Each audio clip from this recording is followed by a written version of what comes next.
സമാവിശൽ. ആ ദേവി എന്ത് ചെയ്തത്രേ, തന്റെ മഞ്ഞപ്പട്ടുകൊണ്ട് ശരീരമൊക്കെ അങ്ങോട്ട് മൂടി, എന്നിട്ട് വെള്ളം എടുത്തുകൊണ്ട് ഇരിക്കുന്ന സ്ഥലമൊക്കെ ശുദ്ധാക്കിയിട്ട് അവിടെ അങ്ങോട്ടിരുന്നു. കൃത്വാ സമാനാവനിലോചിതാസനാം സോധാനമുത്താപ്യതനാഭിചക്രത ശനൈ ഹൃദി സ്ഥാപ്യതയോരസിസ്ഥിതം കണ്ടാൽ ഭ്രുവോ മധ്യമനിന്ദിതാനയിൽ. തന്റെ ശരീരത്തെ നിവർത്തിയിരുത്തി അവിടുന്ന് പ്രാണവായുവിനെ, ഉദരത്തിലുള്ള പ്രാണവായുവിനെ ഉയർത്തിക്കൊണ്ട്, ഉദാനവായുവിനെ ഉയർത്തിക്കൊണ്ട് ശ്രദ്ധ മുഴുവൻ ആ വായുവിലേക്ക് കൊണ്ടുവന്ന് കണ്ടത്തിൽ പിടിച്ചു നിർത്തി തന്റെ നെറ്റിത്തടത്തിലേക്ക് കൊണ്ടുവന്ന് പരിപൂർണമായി ദേഹബോധം വിട്ടുകൊണ്ട് ഏവം സ്വദേഹം മഹദം മഹീയസാ മുഹുസ്സരാവോ മുഹുസ്സമാരോപിതമംഗമാതരൽ ജിഹാസതി ദക്ഷരുഷാ മനസ്സിനി ദദാരഗാത്രേഷു അനിലാഗ്നിധാരണം. തന്റെ മനസ്സ് മുഴുവൻ ആ പ്രാണവായുവിലേക്ക് കൊണ്ടുവന്ന് അതിനെ തേജോമയമാക്കിക്കൊണ്ട് ആ ജഡരാഗ്നിയെ തന്റെ ഹൃദയത്തിൽ മുഴുവൻ നിറച്ചുകൊണ്ട്, തന്റെ മനസ്സിൽ മുഴുവൻ നിറച്ചുകൊണ്ട് അഗ്നിയെ തന്നെ ധാരണ ചെയ്തുകൊണ്ട് ആ ദേവി അഗ്നിയിലേക്ക് സമർപ്പിച്ചു. നമ്മൾ കേട്ടിരിക്കുന്ന കഥ ദക്ഷന്റെ യാഗ അഗ്നിയിലേക്ക് ചാടിയെന്നാണ്. എന്നാൽ ഭാഗവതത്തിൽ പറയുന്ന കഥ തന്നിലുള്ള അഗ്നിയെ ഉത്തേജിപ്പിച്ചുകൊണ്ടാണ് ശരീരം കത്തിച്ച് ഭസ്മമാക്കുന്നത്. ഇതുപോലെ തന്നെയാണ് കൃഷ്ണനും ശരീരം സ്വയം കത്തിച്ച് ഭസ്മമാക്കുകയാണ്. അപ്പൊ നമ്മളിലൊക്കെ ശരീരം പോലും കത്തിക്കാനുള്ള വിറക് അന്വേഷിക്കേണ്ട കാര്യമില്ല എന്ന് പറയാണ്. അഭ്യസിച്ചാൽ നല്ലതാ, കാരണം വിറകിനൊക്കെ ചെലവ് കൂടുതലല്ലേ. അപ്പൊ അതുകൊണ്ട് നമ്മളിലൊക്കെ ഈ ശരീരത്തെ പോലും കത്തിച്ചു കളയാനുള്ള അഗ്നി ഉണ്ട് എന്നാണ്. എന്നിട്ടോ എങ്ങനെയാ ശരീരം ഉപേക്ഷിച്ചത്? തതസ്സവർത്തുച്ചരണാംബുജാസവം ജഗൽഗുരോ ചിന്തയതീന്നജാപരം തദസ്സ ദേഹോ ഹതകൽമഷസ്സതി സത്യപ്രതജ്വാല സമാധിജാഗ്നിന ഭർത്തുച്ചരണാംബുജാസവം ജഗദ്ഗുരോ ചിന്തയതീന്നജാപരം. ആരെ മാത്രം ഓർത്തു? തന്റെ പതിയായിരിക്കുന്ന സർവചരാചരങ്ങളിലും നിറഞ്ഞിരിക്കുന്ന ആത്മാവായിരിക്കുന്ന ഭർത്താവിനെ ഏതു രൂപത്തിലാണ് കാണുന്നത്? ജഗദ്ഗുരുവായി കണ്ടുകൊണ്ട് ആ പാതാരവിന്ദത്തിൽ തന്റെ മനസ്സിനെ ഉറപ്പിച്ചുകൊണ്ട് മറ്റൊന്നും ന അപരം ചിന്തയെ, ഒന്നും ചിന്തിക്കാതെ ആ ദേവി പ്രജജ്വാല സമാധിജാഗ്നിന ശരീരത്തെ അഗ്നിയിലേക്ക് സമർപ്പിച്ചു. ഒരുപക്ഷെ പരമശിവൻ ഇതിനു വേണ്ടിയിട്ടായിരിക്കാം ആ ദേവിയെ പറഞ്ഞയച്ചിട്ടുണ്ടാവുക. ദേവി അവിടെ നിന്നെങ്ങാനും ശരീരം ഉപേക്ഷിക്കുകയാണെങ്കിൽ മനസ്സ് മുഴുവൻ അച്ഛനെക്കുറിച്ചും സഹോദരിമാരെക്കുറിച്ചും അമ്മയെക്കുറിച്ചും ആയിരിക്കും ചിന്ത.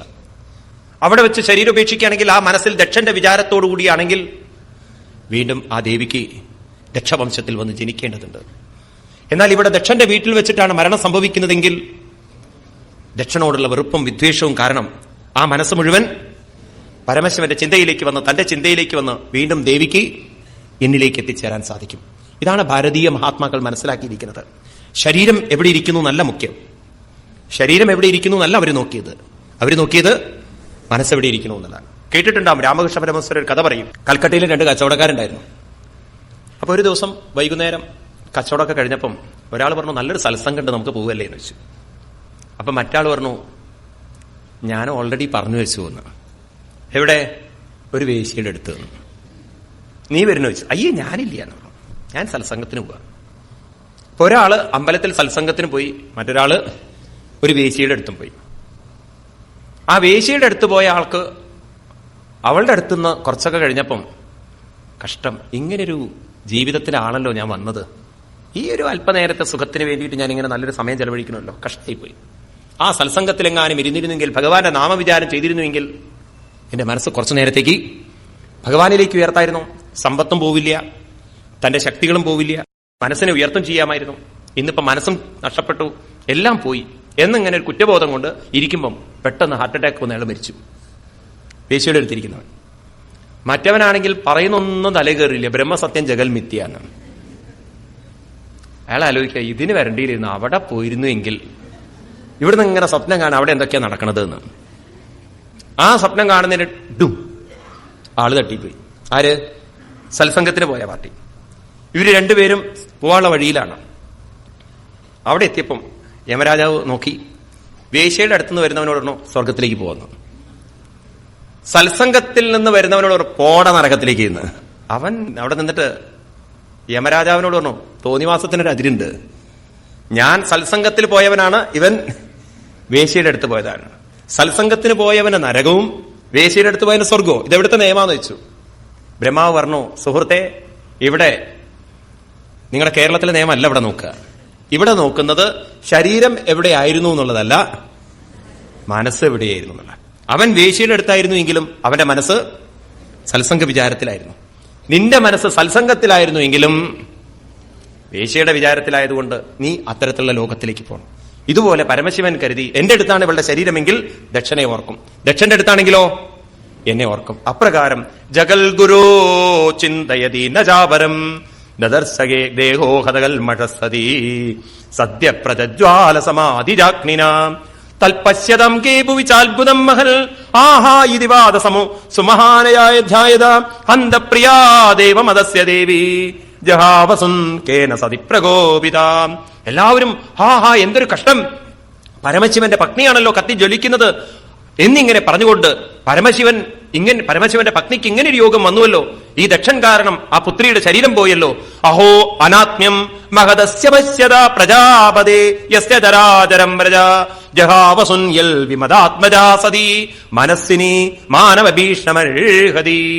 കാണൂ എന്തൊരു അനാത്മ്യം, എന്തൊരു ഒരു ക്രൂരതയാണ് ആ ദക്ഷൻ കാണിച്ചിരിക്കുന്നത്. പ്രജാപതേ, ഈ പ്രജാപതിയിരിക്കുന്ന ദക്ഷൻ എന്തൊരു അപമാനമാണ് ആ കുട്ടിക്ക് ചെയ്തിരിക്കുന്നത്.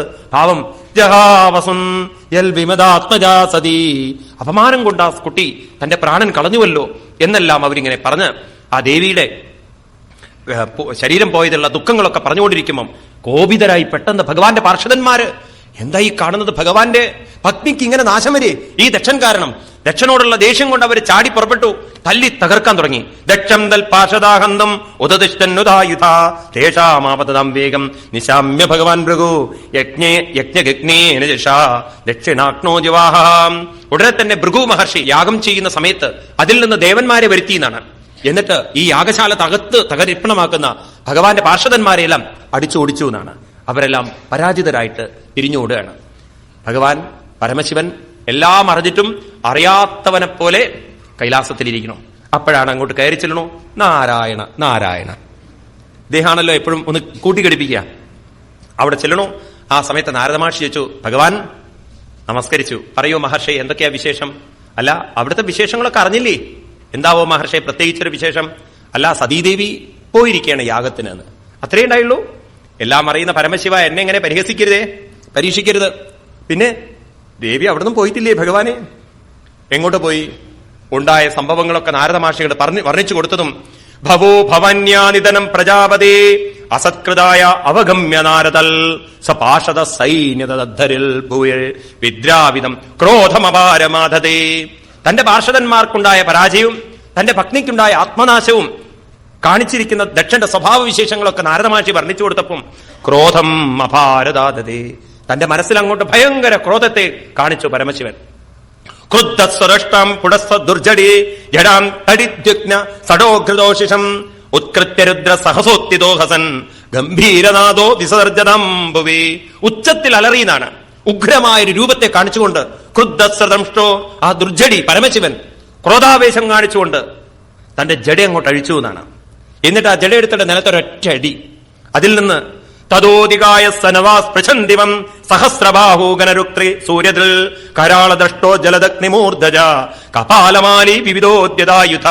ഒരു ഭയങ്കര രൂപം, ആകാശമുട്ടുന്ന വിധത്തിലുള്ള ഒരു ഭയങ്കര രൂപം പ്രകടമായി. സൂര്യനെ പോലെ കത്തിജ്വലിക്കുന്ന കണ്ണുകളൊക്കെ ആയിട്ട് ഒരു ഉഗ്രരൂപം. ഭഗവാൻ അവന് പേര് കൊടുത്തു വീരഭദ്രനായിട്ടിരിക്കൂ. ആരാണ്? വീരഭദ്രസ്വാമികള്. ഉടനെ ആ സ്വാമികൾ ചോദിച്ചു, തം കിം കരോമീതി കൃണന്തമാഹ ബദ്ധാഞ്ജലിം ഭഗവാൻ ഭൂതനാഥ ദക്ഷം സയജ്ഞം ജഹിമദ്ഭടാനം ത്വമഗ്രണീ രുദ്രഭ്രാംശഗോമി. എന്താവോ ഞാൻ അങ്ങയ്ക്ക് വേണ്ടി സേവനം ചെയ്യേണ്ടത്? പറയൂ ഭഗവാനെ. ഭഗവാൻ പറഞ്ഞു, ദക്ഷം സയജ്ഞം ജഹിമദ്ഭടാനം, എന്റെ ഭടന്മാരെ തോൽപ്പിച്ചുവിട്ട സതിയുടെ അപമാനത്തിന് കാരണമായ ദക്ഷന്റെ അവന്റെ ആളുകളുടെയൊക്കെ ശിരസ്സെടുത്ത് മാറ്റിക്കളയൂ. ഇനി അവൻ ജീവിക്കാനിട വരുത്തരുത്, പോയിക്കോളൂ. അവിടെ പോയി അവിടെ നിന്ന് ഒരു കൊടുങ്കാറ്റ് പോലെ അവരതാ പുറപ്പെടുന്നു, കൊട്ടും വാദ്യവും കുരവിയുമായിട്ട്. അന്നീയമാനസതു രുദ്രപാർഷദൈ പ്രസന്നദദ്ധിർവനൽ സുഭൈരവം ഉദ്ദിമ്യശൂലം ജഗദന്തകാന്തകം സപ്രാദ്രവൽ ഘോഷണ ഭൂഷണം ക്രീം. ഭയങ്കര ഗൗരവ ആരവത്തോടുകൂടി അവരങ്ങോട്ട് പുറപ്പെട്ടു. എന്നിട്ടോ അവരവിടെ എത്തിച്ചേർന്നു. ആ ഭയങ്കരമായിട്ടുള്ള യാത്ര, അവരുടെ വരവും അലർച്ചയൊക്കെ കേട്ട് പൊടിക്കാറ്റിങ്ങനെ വീശാൻ തുടങ്ങി. അപ്പൊ അവരൊക്കെ ചോദിക്കാൻ, എന്താ ഇവിടെ ഇങ്ങനെ പൊടിക്കാറ്റ് വരാൻ?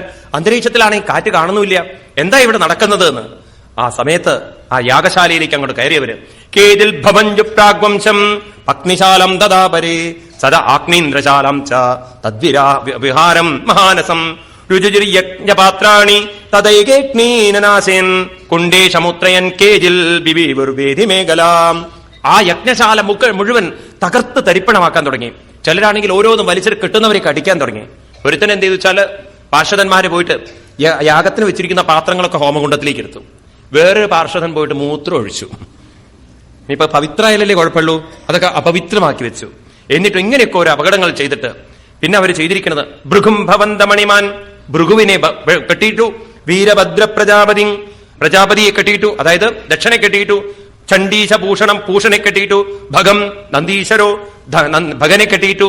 ഇപ്രകാരം ഓരോരുത്തരെയും കെട്ടിയിട്ടതിന് ശേഷം ജുക്കതശ്രുഖസ്തസ്യാസുഷ്ണേ ഭഗവാൻ ഭവ ഭൃഗുല്ലുലുഞ്ചേ സദസൈ യോഗസൽ മത്സുദർശൻ. ശ്രദ്ധിച്ചോളൂ കേട്ടോ. പണ്ട് ശിവനെ നിന്ദിക്കുന്ന സമയത്ത് അന്ന് ഇവരൊക്കെ, പണ്ട് കാലത്തുള്ള യാഗമുണ്ടല്ലോ, അന്ന് ഇവരൊക്കെ ദക്ഷന് കൂട്ടുനിന്നിട്ട് പരിഹസിച്ചിരുന്നു അത്രേ. അത് നന്ദീശ്വര സ്വാമി പ്രത്യേകം പറഞ്ഞു കൊടുത്തു. ഈ ചങ്ങാതിണ്ടല്ലോ താടി ഉലുക്കി ചിരിച്ചു വന്ന് അപ്പം പിടിച്ചു പറിച്ചു താടി. എന്നിട്ട് ദർഭപ്പുല്ല് കരിക്കുന്ന പോലെ ഇടുന്നത്. ആ താടി മുഴുവൻ എങ്ങനെയോ പറിച്ചെടുത്തു എന്നറിയില്ല. പിന്നെയോ അയാളുടെ പിടിച്ചു പറിച്ചെടുത്തു. പിന്നെ വേറൊരുത്തനാണെങ്കിലോ ഭഗസ്യ നേത്രേ, ഭഗന്റെ നേത്രം ഇവൻ കണ്ണുകൊണ്ട് കാണിച്ചിട്ടാണത്രേ. പാതിതസ്യ രുഷാഭുവി ഉജ്ജഹാരതസ്തഷ്ണ യശന്തം അസൂചയൽ പുഷ്ണശ്ച പാതയിൽ ദന്താൻ. പാവം പുഷ്ണന്റെ 2 സെറ്റ് പല്ല് അഴിച്ചെടുത്തു. അവർ പല്ല് കാണിച്ചിട്ട് അയാൾക്ക് പല്ല് അധികം 2 എണ്ണം അധികം ഉണ്ടോ തോന്നണം. ഏതായാലും അങ്ങനെ അയാളുടേത് കഴിച്ചു. ഇങ്ങനെ ഓരോരുത്തരുടെയും കഴിഞ്ഞതിന് ശേഷം അക്രമ്യോരസ്യ ദക്ഷസ്യ ചിതധാരേണ ഹേദിന ചിന്തന്നവിദദ്ധർക്കും നാശക്നോ ത്രംബകം സ്തദാ. ഈ ദക്ഷന്റെ തലയെടുക്കാൻ നോക്കിയപ്പം എങ്ങനെയൊക്കെ മുറിച്ചു നോക്കിയിട്ടും വരുന്നില്ല അത്രേ. അവസാനം എന്ത് ചെയ്തു അത്രേ, ദൃഷ്ടാ സ്വപ്നേനം യോഗം പശൂനം സമതിർമഖേ യജമാന പശോകസ്യ കായാത്തേനാഹരശ്ചിരാം. എങ്ങനെയാണ് അത്രേ വേർപെടുത്തുന്നത്? ഈ സാധാരണ യജ്ഞപശുവിനെ ശ്വാസം, ഈ ആടുകളെയൊക്കെ പണ്ട് കാലത്ത് ഇങ്ങനത്തെ ഘോരമായിട്ടുള്ള കാര്യങ്ങളൊക്കെ ഉണ്ടായിരുന്നു അത്രേ ഭാരതത്തില്. ഈ യാഗം സമയത്ത് ശ്വാസം മുട്ടിച്ച് അതിനെ ശരിയാക്കും അത്രേ. അതുപോലെ ഇദ്ദേഹത്തിന്റെ തല തിരിച്ചെടുത്തു എന്നാണ്. കായാത്തേന ഹരസ്ഥിര എന്നാണ്, ഉടലിൽ നിന്ന് ഇങ്ങനെ തിരിച്ചു വേർപ്പെടുത്തി എന്നാണ്. ഏതായാലും അങ്ങനെ ദക്ഷനെ എടുത്തു എന്നാണ്. അപ്പൊ ഇവിടെ ഒരു ചോദ്യമുണ്ട്. അതായത് അന്ന് പരിഹസിച്ചതിന് ഇന്ന് ഇവർക്കൊക്കെ ശിക്ഷ കിട്ടുന്നത്. ചിലപ്പോൾ ഉണ്ടല്ലോ നമുക്കൊരു ചോദ്യം വരാറുണ്ട് നമ്മുടെയൊക്കെ മനസ്സിൽ. അതായത് ഇപ്പൊ ഒരു ആക്സിഡന്റ് സംഭവിക്കുന്നു, അല്ലെങ്കിൽ ഒരു ബോംബ് സ്ഫോടനം, അല്ലെങ്കിൽ ഒരു ഭൂകമ്പം. ഇതിലൊക്കെ കുറെ ആളുകൾ ഒന്നിച്ചു മരിക്കുക. ഇപ്പൊ ഒരു ബസ് ആക്സിഡന്റിൽ 10-16 പേര് ഒന്നിച്ചു മരിക്കുക. ഇവരുടെയൊക്കെ കർമ്മത്തില് എല്ലാവർക്കും വ്യത്യസ്ത സ്ഥലത്തു നിന്ന് വന്ന ആളുകൾക്കൊക്കെ ഒരേ ദിവസം ഇങ്ങനെ മരിക്കേണ്ടതായിട്ടുള്ള ഒരു യോഗം ഉണ്ടാവുമോ? ഒരു ചോദ്യമാണത്. ഒന്നിച്ചു മരിക്കുക. കണ്ടിട്ടില്ലേ ബോംബ് സ്ഫോടനത്തിലൊക്കെ കുറെ ആളുകൾ ഇപ്പം ബോംബെയിലൊക്കെ കണ്ടില്ലേ 10-50 പേരെ നിരത്തിയിരുത്തി വെടിവെച്ച് കൊല്ലണതൊക്കെ. ഇവർക്കൊക്കെ ഒന്നിച്ചു മരിക്കാനുള്ള ഒരു നിയോഗം അതെന്തുകൊണ്ടായിരിക്കാം? ഇവിടെയൊക്കെ നമ്മൾ കാണേണ്ടത്, എവിടെയോ ഓരോരുത്തർ ചെയ്യുന്ന പ്രവൃത്തിയിൽ നമുക്കും ചില ബന്ധങ്ങളുണ്ടായിരിക്കാം. അപ്പൊ അവരനുഭവിക്കുന്നതിലൂടെ നമ്മളും അത് അനുഭവിക്കേണ്ടതായിട്ട് വരാം. ഒരു ഉദാഹരണം എളുപ്പം നിങ്ങൾക്ക് മനസ്സിലാവും. ഒരു നോൺ വെജ് കഴിക്കുന്നവർക്ക് ഇത് വേഗം മനസ്സിലാവും. ഒരു നോൺ വെജ് കഴിക്കുന്ന ആള്, ആടിന്റെ മാംസം കഴിക്കുന്ന ആള്, കൊല്ലുന്നത് ഒരാളാണെങ്കിലും അതിന്റെ മാംസം പലരുമാണ് മേടിക്കുക, അല്ലെ? അപ്പൊ അയാൾ കൊല്ലുന്നതിന്റെ വേദന ആ മൃഗം അനുഭവിച്ചിട്ടുണ്ടാവുമല്ലോ. അപ്പൊ അതിന്റെ മാംസം വാങ്ങിക്കുന്നവർക്കും അതിന്റെ ഒരു പെർസെന്റേജ് ഉണ്ടാവില്ലയോ? അപ്പൊ നോക്കൂ, ഒരാളാണ് ചെയ്യുന്നതെങ്കിലും അതിന്റെ പങ്കാളികളാവുമ്പോൾ ആ വേദന അനുഭവിക്കാൻ അവരും കൂടെ തയ്യാറാവണമെങ്കിൽ എത്രയോ ആളുകൾ ഒന്നിച്ച് ഒരു വേദന അനുഭവിക്കേണ്ടതായ സിറ്റുവേഷൻ ഉണ്ടായിരിക്കാം. മനസ്സിലാവുണ്ടോ? അങ്ങനെ നമ്മൾ എവിടേക്കോ ഏതൊക്കെയോ ജന്മങ്ങളിൽ ഒരു കൂട്ടായ്മയിലൂടെ ചില വേദനകളൊക്കെ കൊടുത്തത് മറ്റൊരു സന്ദർഭത്തിൽ നമ്മൾ അനുഭവിക്കേണ്ടതായിട്ട് വന്നേക്കാം. അതുകൊണ്ടായിരിക്കാം ഇത്തരത്തിലുള്ള അനുഭവങ്ങളൊക്കെ ഇവിടെ വന്നിരിക്കുന്നത് പറയാണ്. പക്ഷെ ഒന്നുറപ്പാണ്, നാം ചെയ്തു വെച്ചതേ നമുക്ക് വരികയുള്ളൂ. ഇവരെ ചെയ്തുകൊണ്ടാണല്ലോ ഇവരെ തെരഞ്ഞുപിടിച്ചു കൊടുത്തത്. കർമ്മങ്ങൾക്കെല്ലാം കർമ്മഫലങ്ങൾ തിരിച്ചു വരണം. താൻ നിരന്തരം ചെയ്യുന്ന കർമ്മങ്ങൾ താൻ അനുഭവിക്കുന്നേ വരുള്ളൂ. നിവൃത്തിയില്ല, എന്ന് മാറി നിൽക്കാൻ പറ്റില്ല.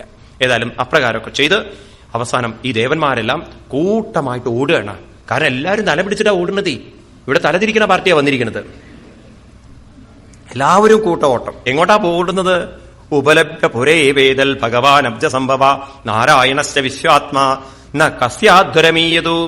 യാഗത്തിന് വരാത്ത രണ്ടുപേരുണ്ടായിരുന്നു, ബ്രഹ്മാവും വിഷ്ണു. എല്ലാവരും ബ്രഹ്മാവിന്റെ അടുത്തേക്കാണ് ഓടി വന്നത്. ബ്രഹ്മാവ് നോക്കുമ്പോൾ ഇവരൊക്കെ ശബരിമലയ്ക്ക് പോകുന്ന ആൾക്കാരെ പോലെയാണ് വരുന്നത്, തലയും പിടിച്ചിട്ട്. അഥാപിയൂയം കൃതകിൽബിഷോഭവം യേ ബർഹിഷോ ഭാഗഭാജം വരാതു പ്രസാദയദ്വം പരിശുദ്ധ ചേതസ ക്ഷിപ്രപ്രസാദം പ്രേക്ഷ്യതാംഗ്രിപത്നം. ബ്രഹ്മാവ് കണ്ടപ്പോ ചോദിച്ചു, നാണമില്ലല്ലോ നിങ്ങൾക്ക് ദേവന്മാരെ, ഇത്തിരി നാണവും മാനൊക്കെ വേണം. ഞങ്ങൾ 2 പേരും 3 പേരും ഇല്ലെങ്കിൽ ആ സ്ഥലത്തൊന്നും വായും പൊളിച്ച് നോക്കി നിൽക്കരുത്. ഇത് ഞങ്ങൾ 3 പേരും ഇല്ലാതിരുന്നിട്ട് അവിടെ വായും പൊളിച്ചിരുന്നിരിക്കണം. എന്നിട്ട് ഇതൊക്കെ അനുഭവിച്ചോളൂ. ഒരു കാര്യം ചെയ്യും, ഇത് രക്ഷപ്പെടാൻ ഒറ്റ വഴിയുള്ളൂ. പ്രസാദയദ്വം പരിശുദ്ധ ചേതസാം ക്ഷിപ്രപ്രസാദം പ്രഗിഹ്രാം കൃപത്നം. ആ പരമശിവന്റെ മനസ്സിനെ സന്തോഷിപ്പിക്കാൻ നല്ല മനസ്സോടുകൂടി ചെന്നോളൂ എന്ന്, അതിനി വഴിയുള്ളൂ എന്ന്. അങ്ങനെ പറഞ്ഞപ്പോ ബ്രഹ്മാവിന് അവര് പറയാണ്, അങ്ങ് മുന്നിൽ നടക്കൂന്ന്. കാരണം ദേഷ്യപ്പെട്ടാലും ഇങ്ങോരല്ലേ പോകുള്ളൂ, ഇങ്ങോരുണ്ടല്ലോ ഒരു സമാധാനം. അങ്ങനെ ബ്രഹ്മാവിന്റെ നേതൃത്വത്തിൽ എല്ലാവരും കൂടെ ചേർന്ന് കെട്ടും കെട്ടി ശബരിമലയ്ക്കല്ല, കൈലാസത്തിലേക്ക് ദേവന്മാരെല്ലാവരും കൂടെ കൈലാസത്തിലേക്ക് പുറപ്പെട്ടു. ഭാഗവതത്തിൽ 6-ാമത്തെ അധ്യായത്തിൽ ഒരു കൈലാസവർണ്ണനുണ്ട്. വാസ്തവം പറഞ്ഞാൽ ഇത് കൈലാസാണെന്ന് നമുക്ക് തോന്നില്ല. കൈലാസത്തിൽ പോയിട്ടവർക്കത് ഒരിക്കലും ഈ രീതിയിൽ പറഞ്ഞ ഉൾക്കൊള്ളാൻ പറ്റില്ല. കാരണം അവിടെ പ്ലാവുണ്ട്, അത്രേ മാവുണ്ട്, വാഴുണ്ട്. എനിക്ക് തോന്നുന്നു കേരളമാണോ സംശയമുണ്ട്. എറണാകുളത്തപ്പനെ കണ്ടിട്ടാണോ ഒരു പക്ഷെ വ്യാസഭഗവാൻ എഴുതിയതെന്ന് സംശയമുണ്ട്. കാരണം ഇതൊക്കെ അവിടെയൊന്നും കൈലാസത്തിലൊരു മരം പോലും ഇല്ല. എന്നിട്ട് അവിടുത്തെ വർണ്ണന നോക്കൂ. നാനാമണിമയേ ശൃംഗേ നാനാധാതു വിചിത്രിതൈ നാനാദ്രുമലതാ ഗുൽമേ നാനാ മൃഗഗണാവൃതൈ നാനാമലപ്രസ്രവണൈ നാനാ കന്ദരസാനുഭീ രമണം വിഹരന്തീനാം രമണൈ സിദ്ധയോഷിതം മയൂരകേകാഭിരൂധം മദാന്താളി വിമൂർച്ഛിതം പ്ലാവിതൈ രക്തകണ്ഠാനം കൂജിതൈസ്തപദത്രിണം. ഇങ്ങനെ ഒരു വർണ്ണന. വാസ്തവത്തിൽ മയൂരങ്ങള്, മയിലുകള്, കുയിലുകള് ഇതൊക്കെ അവിടെ ഉണ്ടത്രേ. ഏതായാലും അങ്ങനെയൊക്കെയുള്ള ആ സ്ഥലത്ത്, അതിമനോഹരമായിരിക്കുന്ന പ്രകൃതി ഭംഗിയിരിക്കുന്ന സ്ഥലത്ത് നോക്കൂ. പനസോദംബര അശ്വത്ത പ്ലക്ഷ നെഗ്രോദഹം ദിവി ഭൂജേ രോഷദിപിപ്പൂകേ രാജഭൂഗൈസ്തജംപുവി. രാജഭൂഗം എന്നൊക്കെ പറഞ്ഞല്ലോ, കഴുങ്ങിനെയാ പറയാ, കവുങ്ങുണ്ടല്ലോ. ഇതൊക്കെ കൈലാസത്തിലോ? ഇത് കേരളത്തിലല്ലാതെ എവിടെ ഉണ്ടാവുന്നത്? കർണാടകയിൽ ഈ സൗത്ത് ഭാഗങ്ങളിലാണ് ഇതൊക്കെ ഉള്ളത്. അപ്പൊ അങ്ങനെയൊക്കെയുള്ള സ്ഥലമായിട്ടാണ് ഇവിടെ പനസം എന്ന് പറഞ്ഞാൽ പ്ലാവ് മരം എന്നാണ് അർത്ഥം. പ്ലാവൊക്കെ ഉണ്ട് എന്നാ പറയുന്നത്. ഏതായാലും അങ്ങനെയുള്ളൊരു കദളീ ഷണ്ട സമൃദ്ധ പോരെ വാഴയൊക്കെ ഉണ്ടത്രേ. എവിടെയോ വേദവ്യാസ മഹർഷി കേരളത്തിൽ എവിടെയോ കറങ്ങിയിട്ടുണ്ട്. എന്നിട്ട് ഇതൊക്കെ മനസ്സിൽ വെച്ചിട്ടാവും അദ്ദേഹം കൈലാസവർണ്ണ നടത്തിയിട്ടുണ്ടാവുക. ഏതായാലും അങ്ങനെയൊക്കെയുള്ള കൈലാസത്തിൽ അവർ ചെന്നപ്പോ അവിടെ കാണുന്ന രംഗം അതല്ലേ അത്ഭുതം. തസ്മിൻ മഹായോഗമയേ മുമുക്ഷൂ ശരണേ സുര ദദുശൂ ശിവമാസീനം തെക്വാമർഷമിവന്തകം. ആരെ കാണണോ? പരമശിവൻ ധ്യാനനിരതനായിട്ടിരിക്കുന്ന ആ മഹാഭഗവാനെ അവർ കണ്ടു എന്നാണ്. എങ്ങനെ ഇരിക്കുന്നത് ഭഗവാൻ? അതല്ലേ രസം. ഉപവിഷ്ടം ദർഭമയ്യാം ബ്രസ്യാം ബ്രഹ്മസനാതനം നാരദായ പ്രബോജന്തം പൃച്ഛതേ ശൃണ്ണതം സദം. നാരദ മഹർഷിക്ക് ഭാഗവത തത്വമായിരിക്കുന്ന ബ്രഹ്മസനാതനം, പരമമായ സത്യത്തെ ഉപദേശിച്ചുകൊണ്ടിരിക്കുകയാണ് പരമശിവൻ. അതായത് സതീദേവി ശരീരം ഉപേക്ഷിച്ചതിന്റെ വേദന അല്പം പോലും എവിടെയില്ല, മനസ്സിലില്ല. നോക്കൂ, ആ ആറ്റിറ്റ്യൂഡ് നോക്കൂ നിങ്ങൾ. തന്റെ ഭാര്യ മരിച്ചതിന്റെ ഒരു വിഷമവും മനസ്സിൽ കാണിക്കാതെ ഭാഗവത തത്വത്തെ നാരദ മഹർഷിക്ക് ഉപദേശിച്ചു കൊടുക്കുന്ന രൂപത്തിലാണ് ദേവന്മാര് ആരെ കാണുന്നത്. ഇതൊക്കെയാണ് ഭാരതത്തിന്റെ മഹത്വം എന്ന് പറയുന്നത്. അവരിലൊന്നും ജീവിതത്തിലുണ്ടല്ലോ ഒരു വിഷമവും അവരാരും ഏറ്റിക്കൊണ്ട് നടന്നിട്ടില്ല. ഒരു സംഭവം കഴിഞ്ഞു ഉടനെ അതിൽ നിന്നും മനസ്സിനെ വേർതിരിക്കാൻ അവർക്കെല്ലാം സാധിച്ചിട്ടുണ്ട്. ഇതൊക്കെ പറയാനാണ് ഭാഗവതം പറയുന്നത്. ഇപ്രകാരം കണ്ടതും അവരൊക്കെ ചെല്ലണു, നമസ്കരിക്കണു, ഭഗവാനെ സ്തുതിക്കുന്നു. ഭഗവാനെ ബ്രഹ്മാവ് തന്നെ ആദ്യം സ്തുതിച്ചു. ജാനേ ത്വമീശം വിശ്വസ്യ ജഗതോ യോനി ബീജയോ ശക്തേ ശിവസ്യവരം യത്തൽ ബ്രഹ്മ നിരന്തരം ത്വമേവ ഭഗവന്നേത ശിവശക്തിയോ സ്വരൂപയോ വിശ്വം സൃജതി പാൽസസ്യ ക്രീഡന്നോർണ പഠോ യഥാ. ഭഗവാനെ അവിളിൽ നിന്ന് പ്രകടമായിരിക്കുന്ന ഈ പ്രപഞ്ചത്തിലെ ഓരോ കണ്ണികളായിരിക്കുന്ന ഞങ്ങള് അങ്ങയുടെ മഹത്വം മനസ്സിലാക്കാതെ ചില അവിവേകങ്ങളൊക്കെ കാണിച്ചു. അതുകൊണ്ട് ഞങ്ങളോട് ക്ഷമിക്കണമേ. പവാം തുപും സപരമസ്യമായ ദുരന്തയാ സൃഷ്ടമതിൽ സമുദ്രൽ തയാ ഹദാത്മസ്വത് കർമ്മജേത സ്വനുഗ്രഹം കർത്തമിഹാർഹസി പ്രഭോ. ഭഗവാനെ ഞങ്ങളോട് കാരുണ്യം കാണിക്കണമേ. ഞങ്ങള് അവിടുത്തെ പാർഷദന്മാര് കുറെ ഞങ്ങളുടെ ആളുകളെയൊക്കെ ഒരുപാട് അപകടത്തിലാക്കിയിട്ടുണ്ട്. അതുകൊണ്ട് ഞങ്ങളെയൊക്കെ ഒന്ന് രക്ഷിക്കണം. ആ യാഗം പൂർത്തീകരിക്കാൻ അവിടെ നിന്ന് അനുഗ്രഹിക്കണം. കുർവദ്ദരോസ്യോധരണം ഹതസ്യപോ ത്വയാ സമാപ്തസ്യ മനോ പ്രജാപതേ നയത്ര ഭാഗം തവ ഭാഗിനോ ദദോ കുയജ്ജിനോ യേ നമകോ നിനീയതേ. ഭഗവാനെ, ഇനി അങ്ങയുടെ നേതൃത്വത്തിൽ വേണം ആ യാഗത്തെ പരിപൂർണമാക്കാൻ. അതുകൊണ്ട് അവിടുന്ന് അങ്ങോട്ട് തയ്യാറായി ഞങ്ങളുടെ കൂടെ വരണം. ഇനി മേലാൽ ഇവിടുത്തെ രുദ്രഭാഗമില്ലാതെ, അങ്ങയില്ലാതെ ഒരു യാഗവും ഇവിടെ നടക്കാതിരിക്കട്ടെ. യേശതേ രുദ്രഭഗോസ്തു യദുചിഷ്ടോധരസ്യ വൈ യജ്ഞസ്ഥേ രുദ്രഭാഗേന കൽപ്പതാ മധ്യ യജ്ഞഹൻ. അങ്ങ് തന്നെ യജ്ഞത്തിന്റെ സ്വരൂപൻ എന്നുറക്ക നിശ്ചയിച്ചുകൊണ്ട് ആ ഭഗവാൻ പരമശിവനെയും കൂട്ടിക്കൊണ്ട് അവരവിടെ നിന്ന് എവിടെയാണോ യാഗം നടക്കുന്നത് അങ്ങോട്ട് പുറപ്പെട്ടു എന്നാണ്. എന്നിട്ടോ അവിടെ യാഗം നടക്കുന്ന സമയത്ത് ഇനി ഇവർക്കൊക്കെ ഓരോന്നിനും കൊടുക്കണമല്ലോ. യാഗം ചെയ്യുന്ന ആൾക്കാരല്ലേ. ഇങ്ങോർക്ക് താടിയില്ല, ദീക്ഷ ഭരിച്ച ആളാണ്. ആർക്ക്? ഭൃഗുവിന്. എവിടുന്ന താടി എടുത്തു കൊടുക്കുക? അപ്പൊ നോക്കുമ്പോണ്ട് ആടിന് ലേശം താടി ഉണ്ടാവുമല്ലോ. ഈ ആടിന്റെ താടി എടുത്തിട്ട് ഫെവിക്കോളാണോ എന്തോ അറിയില്ല, ഒട്ടിച്ചു വെച്ചു. അവിടെ സംഗതി അവിടെ പിടിപ്പിച്ചു. അങ്ങനെ അന്നത്തെ ഓപ്പറേഷനൊക്കെ അങ്ങനെയായിരുന്നു. ഇങ്ങോട്ട് പല്ലിനി എവിടുന്നും കൊടുക്കാൻ പറ്റില്ല, ആടിന്റെ പല്ലെടുക്കാൻ പറ്റില്ല. അതുകൊണ്ട് പറഞ്ഞു, തൽക്കാലത്തേക്ക് ഒരു കാര്യം ചെയ്യൂ, കഞ്ഞി കുടിച്ചാൽ മതി എന്ന്. അതൊക്കെ ഭക്ഷണം അങ്ങനെ പറഞ്ഞു കൊടുത്തു. ഇങ്ങനെ ഓരോരുത്തർക്കും കണ്ണുള്ള ആൾക്ക് എന്താണ് കണ്ണ് വെച്ചു കൊടുത്തു, ഒരു തൽക്കാലത്തേക്ക് ഒരു കണ്ണ്. എന്നിട്ടോ ഈ ചങ്ങാതിക്ക് ഇനി തല വെച്ചു കൊടുക്കണമല്ലോ. സന്തതു കസ്യകായേന സവനീയ വശോശിര. അയാൾക്ക് എവിടുന്ന് കൊടുത്തു? ആടിന്റെ തല എടുത്തിട്ട് അത് അദ്ദേഹത്തിനും വെച്ചു കൊടുത്തു. ആർക്ക്? ദക്ഷിണ. എങ്ങനെയുണ്ടെന്ന് വെച്ചപ്പം വെരി വെരി ഗുഡ്, നന്നായിട്ടുണ്ട്. ആടങ്ങനെയാണല്ലോ ശബ്ദം ഉണ്ടാക്കുക. അങ്ങനെയൊക്കെ അദ്ദേഹം വളരെ സന്തോഷമായി. പിന്നെ എല്ലാവരും കൂടി ചേർന്ന് ആ ഭഗവാനെ അങ്ങോട്ട് സ്തുതിക്കുകയാണ്. ആദ്യം തന്നെ ദക്ഷൻ ഭൂയാനനുഗ്രഹവോ ഭവതാകൃതോ മേ ദണ്ഡസ്തയാമയി ധൃതോ യദ വിപ്രലബ്ധ ന ബ്രഹ്മബന്ധുഷ വാംഭവന്നവജ്ഞാം തുഭ്യം ഹരേസ്യ കുതയേവ തദ്ബ്രദേശു. ഭഗവാനെ, വലിയൊരു അവിവേകം ഞാൻ കാണിച്ചു. ഇപ്പോ എനിക്ക് മനസ്സിലായി എന്റെ മിസ്റ്റേക്ക്. ഞാൻ ചെയ്ത തെറ്റിനെ ഞാൻ അപരാധം പറയുന്നു. ഇനി എന്നെ അനുഗ്രഹിക്കണമേ ഭഗവാനെ, ഞാൻ വലിയൊരു തെറ്റ് ചെയ്തു എന്ന് പറഞ്ഞ് ഇപ്പോ എനിക്ക് മനസ്സിലായി എന്റെ അവിവേകം എന്താണെന്നുള്ളത് എന്നൊക്കെ പറഞ്ഞ് ഭഗവാന്റെ മുന്നിൽ പാതാരവിന്ദം വെച്ചുകൊണ്ട് നമസ്കരിച്ചപ്പോ, ഭഗവാന്റെ മുന്നിൽ നമസ്കരിച്ച സമയത്ത് ഭഗവാൻ പറഞ്ഞു, നോക്കൂ, അവനവൻ ചെയ്യുന്ന പ്രവൃത്തികളുടെ ഫലം അവനവൻ തന്നെ അനുഭവിക്കണം. ഇതല്ലാതെ എന്റെ ഒരു ശാപം കൊണ്ടൊന്നല്ല, ഇങ്ങനെയൊക്കെ സംഭവിക്കണം എന്നുള്ള കാലനിയോഗമാണ്. ഏതായാലും ഇങ്ങനെയൊക്കെ സംഭവിച്ചല്ലോ. അവരെല്ലാവരും കൂടെ, പരമശിവനും അതുപോലെ തന്നെ ബ്രഹ്മാവും എല്ലാവരും കൂടെ അങ്ങനെ പറഞ്ഞുകൊണ്ടിരിക്കുന്ന സമയത്ത് അവിടേക്ക് വരുന്നു. ദിയാ വിശുദ്ധയാ ദദ്യോ തഥാ പ്രാതുരഭൂധരി. ഭഗവാൻ വിഷ്ണു ഭഗവാൻ അവിടെ പ്രകടമായി എന്നാണ്. പിന്നീട് എല്ലാവരും കൂടി ചേർന്ന് ആ വിഷ്ണു ഭഗവാനെ സ്തുതിക്കുകയാണ്. ദക്ഷനും ഋത്വിക്കളും സദസ്യരും എല്ലാവരും കൂടി ചേർന്ന് ഭഗവാനെ സ്തുതിക്കണം. ഭഗവാൻ ആ സ്തുതിയിൽ അത്യന്തം പ്രീതനാവണം. സ്വാഗതം തേ പ്രസീദേശാതുഭ്യം നമ ശ്രീനിവാസ ശ്രിയാകാന്തയാത്രാഹിന ത്വാമൃതേദീശനാഖൈമക ശോഭതേ ശീശഹീന കവന്തോ യഥാ പൂരുഷ തുടങ്ങി അതിമനോഹരമായൊരു അവരുടെ ഒരു സ്തുതി.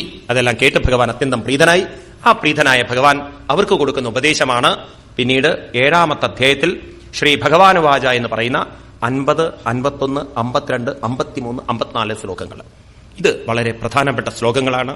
ദക്ഷയാഗത്തിന്റെ കാതൽ എന്ന് പറയുന്നത് ഈ ശ്ലോകങ്ങളിലാണ് വെച്ചിരിക്കുന്നത്. അയം സമാവിശ്യ സോഹം ഗുണമയും ദ്വിജ ഷജൻ ദക്ഷൻ ഹരൻ വിശ്വം ദദ്രേ സ്വപ്നാം ക്രിയോജിതാം തസ്മിൻ ബ്രഹ്മണി അദ്വിതീയേ കേവലേ പരമാത്മനി ബ്രഹ്മരുദ്രോച്ച ഭൂതാനി വേദേനജ്ഞോനു പശ്യതി യഥാ പുമന്ന സ്വാംഗേഷു ശിരപ്പാണ്യാദിഷു ക്വചിൽ പാരക്യ ബുദ്ധിം കുരുതേ ഏവം ഭൂതേഷു മൽപര പ്രയാണാമേഘഭാവാനാം യോ ന പശ്യതി വൈഭിദാം സർവഭൂതാത്മനാം ബ്രഹ്മൻ സശാന്തിമധിഗച്ഛതി. ഈ ശ്ലോകങ്ങള് അഹം വിഷ്ണു ഭഗവാൻ പറയുന്നു, ഞാനും ബ്രഹ്മാവും ശർവ ശിവനും ഇവരെല്ലാം ജഗതഃ കാരണം, ഇവര് ജഗത്തിന്റെ കാരണന്മാരാണ്, പരം കാരണം. ഇനി ഈ 3 പേരും എവിടെ നിന്നാണ് പ്രകടമാവുന്നത്? ഇവർ 3 പേരും എവിടെ ഇരിക്കണോ? ആത്മ ഈശ്വര ഉപദൃഷ്ട സ്വയം ദൃക് അവിശേഷണ. ഒരു വിശേഷണങ്ങളുമില്ലാത്ത, വിശേഷണം എന്ന് പറഞ്ഞാൽ രൂപങ്ങളോ ഭാവമോ ഇല്ലാത്ത, നമുക്ക് കാണാൻ പറ്റാത്ത അവിശേഷണം. ഒരു വസ്തു നിങ്ങളുടെ മുന്നിൽ വെച്ചിട്ട് അതിനെ വർണ്ണിക്കുകയാണെങ്കിൽ അതിന് വിശേഷണം കൊടുക്കുമ്പോൾ നിങ്ങൾക്ക് അതിനെ കാണാൻ പറ്റും. ഉരുണ്ടിരിക്കുന്ന മധുരമുള്ള ഒരു സാധനം ഭാവന ചെയ്യൂ എന്ന് പറഞ്ഞാൽ എന്തുവരും? ഒരു രൂപം, വിശേഷണം വരുമ്പോഴേക്കും നമുക്ക് ആ ഭാവത്തെ കൊണ്ടുവരാൻ പറ്റും. എന്നാൽ നിങ്ങളോട് പറയാണ് രൂപവുമില്ല ഭാവവുമില്ല, ഒന്ന് ഭാവന ചെയ്യൂ പറഞ്ഞാലോ പറ്റുമോ? അതിനെ പറയാ അവിശേഷണ. ഭട്ടതിരിപ്പാട് പറയുന്നത് പോലെ സാന്ദ്രാനന്ദാവബോധാത്മകമനുപമിതം കാലദേശാവതിഭ്യാം അനുപമിതം കാലദേശാവതിഭ്യാം ഉപമിക്കാൻ പറ്റാത്തത്. ഇവിടെ ഉപമിക്കാൻ പറ്റാത്തത് അത് മാത്രമേ ഉണ്ടാവാൻ പാടുള്ളൂ. താജ്മഹലിനെ പോലെ മറ്റൊന്ന് ഇല്ലെങ്കിൽ നമുക്കതിനെ ഒരിക്കലും ഉപമിക്കാൻ പറ്റില്ല. മറ്റൊന്നുണ്ടെങ്കിൽ നമുക്ക് ഉപമിക്കാം. മന്നവേന്ദ്ര വിളങ്ങുന്നു ചന്ദ്രനെ പോലെ നിൻമുഖം. അപ്പൊ ചന്ദ്രനുണ്ട്, മന്നവേന്ദ്രന്റെ മുഖമുണ്ട്, രണ്ടും ഒരുപോലെയാണെന്ന് അപ്പൊ പറയുന്നത്. എന്നിരിക്കട്ടെ, ഇതുപോലെ ഒന്ന് മാത്രമേ ഉള്ളൂ എങ്കിൽ അതിനെ മറ്റൊന്നായിട്ട് ഉപമിക്കാൻ പറ്റില്ല നമുക്ക്. ഇതുപോലെ ആകാശത്തെ നിങ്ങൾക്ക് ഉപമിക്കാൻ പറ്റുമോ?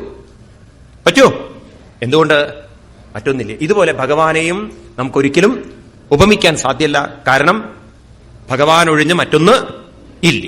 ആത്മ ഈശ്വര എവിടെ ഇരിക്കണോ? ഭഗവാൻ ആത്മാവായി എല്ലാവരുടെ ഉള്ളിലിരിക്കണോ. അപ്പൊ ഈ ബ്രഹ്മാവ്, വിഷ്ണു, മഹേശ്വരൻ എന്ന് പറഞ്ഞാൽ ആരാണ്? നമ്മൾ മനസ്സിലാക്കൂ. നമ്മുടെ മനസ്സിലെ 3 ശക്തികളാണ് ബ്രഹ്മ, വിഷ്ണു, മഹേശ്വരൻ. ഞാൻ പറഞ്ഞത് ആവർത്തിക്കുകയാണ്. എപ്പോ നമ്മുടെ ഉള്ളിൽ കാമം എന്നൊരു വികാരം, കാമം എന്ന് പറഞ്ഞാൽ ലൈംഗികം എന്നല്ല അർത്ഥം, ഏതെങ്കിലും ഒരു വസ്തു വേണം, കിട്ടണം, വസ്തുവോ വ്യക്തിയോ ഉണ്ടാവണം, കിട്ടണം എന്നുള്ളൊരു മോഹം വരുമ്പോ മറ്റൊരു വസ്തുവിലേക്കും വ്യക്തിയിലേക്കും മനസ്സ് പോകുമ്പോ നമ്മുടെ മനസ്സ് ആരായി? ബ്രഹ്മാവായി. കാരണം സൃഷ്ടിയിലേക്ക് വ്യാപരിച്ചു മനസ്സ്. അപ്പൊ സൃഷ്ടിയിലേക്ക് വ്യാപരിക്കുന്ന മനസ്സിനെ ബ്രഹ്മാവെന്നും, എപ്പോ നമ്മുടെ മനസ്സ് സ്വസ്ഥതയിലും ശാന്തിയിലും സമബുദ്ധിയിലും ഇരിക്കുന്നോ ആ മനസ്സിനെ വിഷ്ണുവെന്നും, എപ്പോ നമ്മുടെ മനസ്സിൽ ദുഃഖങ്ങളും വിഷമങ്ങളും വന്ന് ഒരു ശാന്തിയുള്ള മനസ്സ് മരിക്കുന്നുവോ, സ്വസ്ഥതയുള്ള മനസ്സ് അസ്വസ്ഥമാകുന്നുവോ, അപ്പൊ നമ്മുടെ മനസ്സിൽ ഒരു മരണം സംഭവിച്ചു, സ്വസ്ഥതയുടെ മരണം സംഭവിച്ചു എങ്കിൽ നമ്മുടെ മനസ്സിൽ സൃഷ്ടി, സ്ഥിതി, സംഹാരം നടന്നു എന്നർത്ഥം. അപ്പൊ നമ്മുടെ മനസ്സിൽ ആരുണ്ട്? ബ്രഹ്മാവുണ്ട്, വിഷ്ണുവുണ്ട്, ശിവനുണ്ട്. പ്രകൃതിയിൽ എല്ലാറ്റിലുമുണ്ട്. ഓരോ നിമിഷവും ഉണ്ടല്ലോ നമ്മുടെ ശരീരത്തിൽ ഒരു സെല്ല് ജനിക്കുന്നുണ്ട്, ഇല്ലേ? സൃഷ്ടി നടക്കുന്നുണ്ട്, അത് കുറച്ചു നേരത്തെ നിലനിൽക്കുന്നുണ്ട്. സ്ഥിതി ഉണ്ടല്ലോ, അതിന് സംഹാരം നടക്കുന്നുണ്ടോ? ഉണ്ടോ? എല്ലാവരുടെ ഉള്ളിലും നടക്കുന്നുണ്ട്. എല്ലാവരിലും എല്ലാറ്റിലും എപ്പോഴും ആരുണ്ട്? ബ്രഹ്മാവുണ്ട്, വിഷ്ണുവുണ്ട്, ശിവനുണ്ട്. നമ്മുടെ ശരീര സെല്ലുകളിലുമുണ്ട്, മനസ്സിലുമുണ്ട്. എപ്പോഴൊക്കെ നിങ്ങൾ സ്വസ്ഥതയിലാണോ, നിങ്ങൾ വിഷ്ണുവിലാണ് ഇരിക്കുന്നത്. അങ്ങനെയുള്ള മനസ്സുകൊണ്ട് നമുക്ക് തിരിച്ചറിയണം, ഈ 3 മനസ്സുകളെയും നിലനിർത്തുന്നത് ആത്മ ഈശ്വര ഉപദൃഷ്ട ആരാണ്? ഉള്ളിൽ നിറഞ്ഞിരിക്കുന്ന ഭഗവാൻ തന്നെയാണ്. എന്നിട്ടോ തസ്മിൻ ബ്രഹ്മണി അദ്വിതീയേ കേവലേ പരമാത്മനി ബ്രഹ്മരുദ്രോച്ച ഭൂതാനി ഭേദേനജ്ഞോനു പശ്യതി. അങ്ങനെ ഇരിക്കുന്ന അദ്വിതീയം, അദ്വിതീയം എന്ന് പറഞ്ഞാൽ രണ്ടില്ലാത്തത്, ഒന്ന് മാത്രമായിരിക്കുന്ന, അതിൽ പരമാത്മാവായിരിക്കുന്ന ഒന്നിൽ ബ്രഹ്മാവ് വേറെ, രുദ്രൻ വേറെ, ഭൂതങ്ങൾ വേറെ എന്ന് അജ്ഞ അനുപശ്യതി. ആരെ കാണുള്ളൂ? അവിവേകികൾ മാത്രമേ കാണുള്ളൂ. അപ്പൊ നമുക്ക് ശിവൻ വേറെ, സുബ്രഹ്മണ്യൻ വേറെ, അയ്യപ്പൻ വേറെ, ഇവരൊക്കെ വേറെ വേറെയാണെന്ന് തോന്നുകയാണെങ്കിൽ നമ്മളൊക്കെ ആരാണ്? അജ്ഞരാണ്. വാസ്തവത്തിലുണ്ടല്ലോ, വേരിന് വെള്ളമൊഴിച്ചാൽ ആ വൃക്ഷത്തിന്റെ സകല ശാഖകളിലേക്കും കിട്ടുമെങ്കിൽ നിങ്ങളുടെ മനസ്സിനെ അല്പനേരം ആത്മാവായിരിക്കുന്ന ഭഗവാനിലേക്ക് കൊണ്ടുവന്നാൽ നിങ്ങൾ സർവ്വദേവതമാരെ സന്തോഷിപ്പിച്ചു എന്ന് പറയണം. ആകാശാൽ പതിതം തോയം യഥാഗച്ഛതി സാഗരം. ആകാശത്തിൽ നിന്ന് എവിടെയൊക്കെയാണ് വീഴുന്നത്, പക്ഷെ എത്തിച്ചേരുന്നതെല്ലാം ഒരേ സാഗരത്തിലേക്കാണ്. അതുപോലെ സർവദേവ നമസ്കാരം വാസുദേവം പ്രതിഗച്ഛതി. തന്നിലിരിക്കുന്ന വാസുദേവനെ നമസ്കരിക്കുന്നത് എല്ലാ ദേവന്മാരെയും നമസ്കരിക്കുന്നത് തുല്യമാണ്. ഓ, എത്ര വിവേകം വരണം അതിന്! അല്പനേരം കണ്ണടച്ച് നിങ്ങളുടെ ഉള്ളിലിരിക്കുന്ന ഭഗവത് ചൈതന്യത്തിലേക്ക് നിങ്ങളുടെ മനസ്സിനെ ഉറപ്പിച്ചുകൊണ്ട് ഒരു 10 മിനിറ്റ് നേരം ഏതെങ്കിലും ഒരു നാമം, ഇനി ഒന്നും ചൊല്ലാൻ അറിയില്ലെങ്കിൽ ഹരേ രാമ ഹരേ രാമ ജപിച്ചുകൂടെ? അങ്ങനെ ജപിക്കാൻ സാധിച്ചാൽ നിങ്ങൾ സകല ദേവന്മാരെയും എല്ലാവരെയും സന്തോഷിപ്പിച്ചു എന്നർത്ഥം. ഇതിലേക്ക് നോക്കാതെ നിങ്ങൾ ജീവിക്കുന്നതുകൊണ്ടാണ് കുലദോഷങ്ങളും കുലദേവികാരുടെ ദോഷങ്ങളും മറ്റുള്ള ദേവികമാരുടെ ദോഷങ്ങളും ഒക്കെ നിങ്ങൾക്ക് ചിന്തകളിൽ വരുന്നത്. നിങ്ങളുടെ ഉള്ളിലെ ഭഗവാൻ തൃപ്തിപ്പെട്ടാൽ എല്ലാ ഭഗവാനും തൃപ്തിപ്പെട്ടു എന്ന് പറയണം. അതാണ് കേവലം ഉള്ളിൽ പരമാത്മാവായിരിക്കുന്ന ഭഗവാനെ നിങ്ങൾ വേറെ വേറെയായി കാണുന്നു എങ്കിൽ എത്ര അവിവേകമാണ് നോക്കൂ. അതും നമ്മുടെ ഉള്ളിൽ ഈ ജ്യോത്സ്യന്മാരെ നല്ലവണ്ണം ഉറപ്പിച്ചിട്ടുണ്ട്. ശിവൻ വേറെയാണ്, കൃഷ്ണൻ വേറെയാണ്, ദേവി വേറെയാണ്, ചോരാനിക്കമ്മ വേറെയാണ്, കൊടുങ്ങല്ലൂരമ്മ വേറെയാണ്, അതുപോലെ കാടാമ്പുഴമ്മ വേറെയാണ്. ആളുകൾക്കുള്ളിൽ ഇങ്ങനെ ഉറച്ചിരിക്കുകയാണ്. അത് എവിടെ എത്തി നമ്മുടെയൊക്കെ അന്ധകാരം? ഇതിലപ്പുറം അന്ധബോധങ്ങളുണ്ടോ? അങ്ങനെ ഇരുട്ടത്തായിരിക്കുന്നത് പലരും. ഉറച്ചിരിക്കുക മനസ്സിൽ. നേരെയാവാൻ ലേശം പ്രയാസല്ലേ? അതൊക്കെ എന്തുകൊണ്ടാ വെച്ചാൽ ഇതൊന്നും പഠിക്കുന്നില്ല ആരും. മുമ്പേ ഗമിച്ചീടിന ഗോപു തന്റെ പിമ്പേ ഗമിക്കും ബഹുഗോക്കളല്ല. ആ മനസ്സൊക്കെ അങ്ങനെ അങ്ങോട്ട് ഉറച്ചിരിക്കുകയാണ്, അതിൽ തന്നെ ഇങ്ങോട്ട് ഉറപ്പിച്ചിരിക്കുകയാണ്. മനസ്സിലായില്ലേ? നമുക്ക് മാറ്റിയെടുക്കണം. നമ്മൾ ഇതൊക്കെ പഠിച്ച് മനസ്സിലാക്കിയല്ലോ നമുക്കൊരു പരിഭ്രമം ഉണ്ടാവില്ല. നിങ്ങൾ ഒരു ഭാഗത്തിരുന്ന് നാമം ചൊല്ലി നിങ്ങളുടെ ആത്മാവായിരിക്കുന്ന ഭഗവാനിൽ അല്പനേരം മനസ്സുറപ്പിച്ചാൽ ഈ പ്രപഞ്ചത്തിലെ 330 കോടി ദേവന്മാരെയും നിങ്ങൾക്ക് സന്തോഷിപ്പിക്കാൻ സാധിക്കും. അതുകൊണ്ട് തസ്മിൻ ബ്രഹ്മണി അദ്വിതീയേ കേവലേ പരമാത്മനി ബ്രഹ്മരുദ്രൗച്ച ഭൂതാനി വേദേ